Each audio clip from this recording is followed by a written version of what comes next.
తెచ్చుకుంటామో ఉంగరం పోతే. అమరనాథ్ యాత్ర చేస్తాం మనం.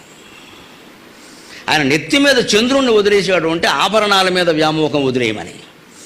తర్వాత గణేష్ చౌక్లో గణపతిని వదిలిపెట్టాడంటే పుత్రుల మీద, పుత్రికల మీద, సంతానం మీద ఉండే వ్యామోహం మొత్తం వదిలే. ఇంకా మా కోడల్ని ఇళ్ళు పోసుకో, నీకు అనవసరం, నువ్వు వెళ్ళి 3 బిందెలు పోసుకో, ఇక మాట మాట్లాడడం మానే.